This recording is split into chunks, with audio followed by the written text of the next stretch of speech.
Okay, so let's talk first about what we talked about last week when we talked about inferences.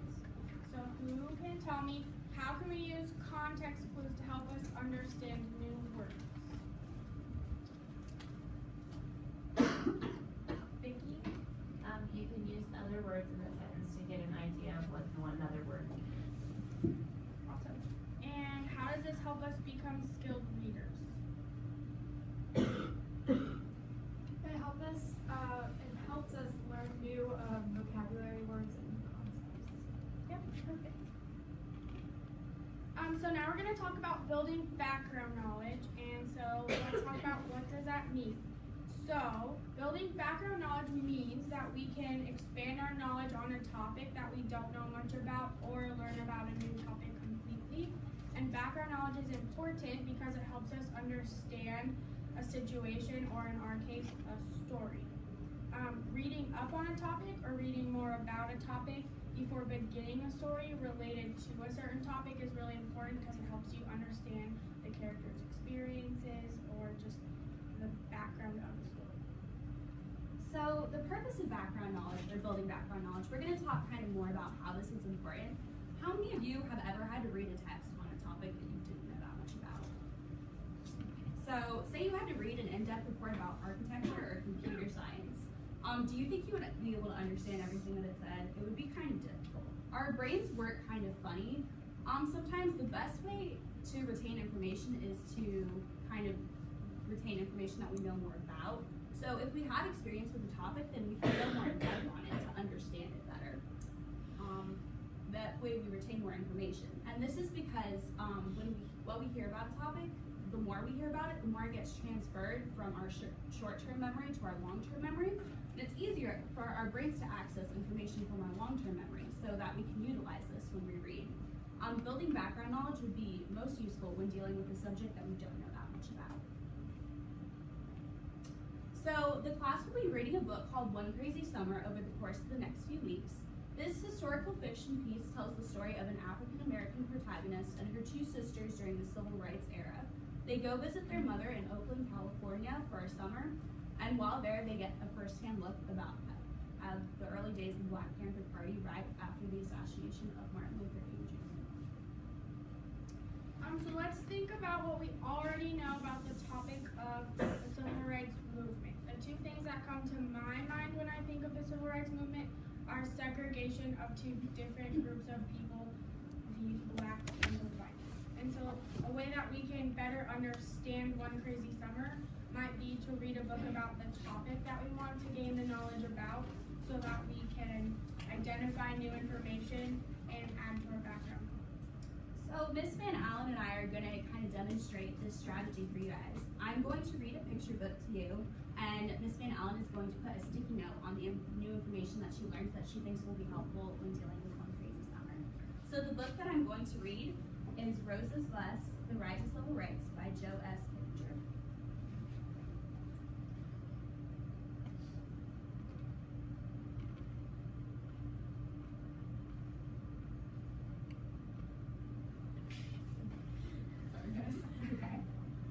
Okay. When bus number 2857 rolled off the assembly line in 1948, no one cheered. No one paid attention. No one knew that one day bus number 2857 would be famous.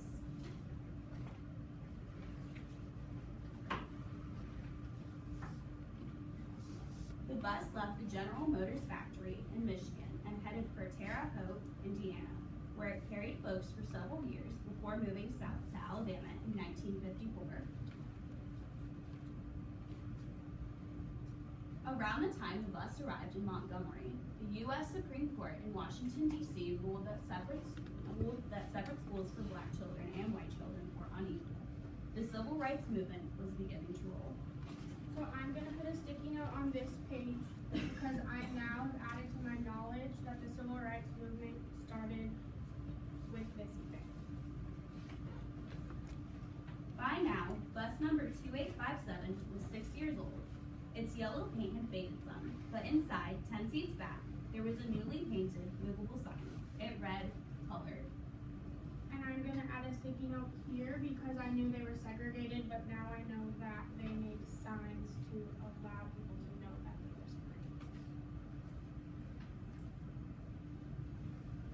White people climbed aboard bus number 2857, paid a dime, and took a seat in the front of the bus.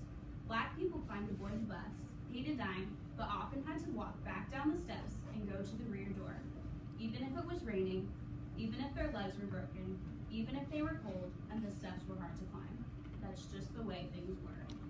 And I'm going to add a final new knowledge of understanding that people just accepted the way things were and didn't really at this point try to fight it. So now we want you to try the strategy of building background knowledge in your table groups. We're going to pass out pictured books to each group about the civil rights movement, and we want you to try this strategy on your own. And we're going to give you about 3 minutes to do this. Got emotional for a second.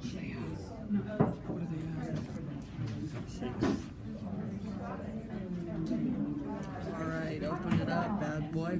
Give me those sticky notes. It's on top.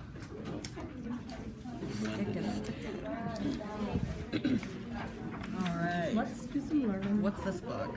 Voice of Freedom by Fannie Lou Hamer.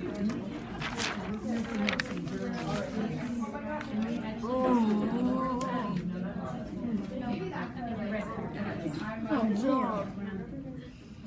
Okay. Stop to do my reflection. I meant to start reading. I forgot to do my reflection. What reflection? Excuse me, where did I listen? Sunflower County, Mississippi.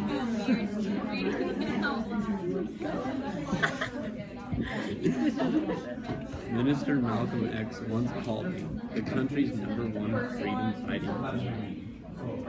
Is that a fact? Oh wait, No. yeah, let's write that. What's the #1 No. freedom fighting woman? I actually don't know who it is. Okay, keep going. You'll actually know who she is. But nothing about my beginnings would make you think anyone beyond these parts would ever hear my name. Mississippi. I was born here, the youngest of 20 children. That's important. Is it? I think she was born in Mississippi. That is not important. It's not background information. Okay, my folks, James and Luella Townsend, was sharecroppers in Sunflower County in the Delta. I'm just going to the next page. Okay, next page. Well, there's a lot of words. There's a lot of words. There's a lot of words. Okay, black people work so hard and we ain't got nothing to show for it. I told anyone who would listen. Sharecropping was just slavery by a gentler name. I like that. I think we should use that. So what do I write? Slave Sharecropping. Sharecropping? What is it called? Sharecropping Slave was cropping. I just said slave cropping. slavery by a gentler name. Sharecropping was slavery. sharecropping equals slavery. You Jen's didn't gonna write laugh at something this for like video. 25 out of 25. You can do that part. Stick it. What reflection are you talking about? I'm on my presentation. The same folks still had us in chains. Oh wait, yeah. Spoiled. Spoiled. I was the baby, and my mother. Listen. And my mother never let anyone in the family forget it. She told my father not to beat me, and she made my sisters and brothers get me piggyback rides, even though I weighed more than some of them. Her father not to beat her? My father wasn't always serious though. After a long day in the field, he told jokes. We roasted peanuts and all sorts. He was a good guy. Beat kids. I reckon I was a show off. It's still not a that's not something we should sticky note. Do you think? Father was abusive? No. I'm writing that to top. They were taught that black is beautiful. Where's that? You know, on this next page on the very bottom. My mother taught me years ago that black is beautiful. That's like important because that like teaches them they should be ashamed They should be of their ashamed of who they are. Yeah, this is like a. That's why I'm like a skin. Okay, we're going to the fair. They hate us. They give us this book. It's okay, I love you guys. About 30 seconds. 30 seconds. They're gonna laugh at this video. My parents never did get a chance to get up again. This is what happens. That was me. I tried to. And I was like, This iPad is really heavy. I feel I just want to needed go take it. I want my every mom. You want your mom? I want my mom. At 13 years old, I picked 300 pounds a week. Wow. Holy. Weighed 300 pounds? No. God damn it. Alright, That's- so that's hard go work. ahead and gather back as a group. It's hard work. Be thinking about the book that you read and think about one or two pieces of knowledge that you gained about the civil rights movement, and we'll have one person from each table share. So who would like to start? We had a book on Martin Luther King, and we made a background knowledge that Rosa Parks, she was a very a contributor to why the civil rights movement was so successful and making a statement to people, because she was part of the Montgomery bus boycott. We also have a book about Martin Luther King Jr. and about his speech.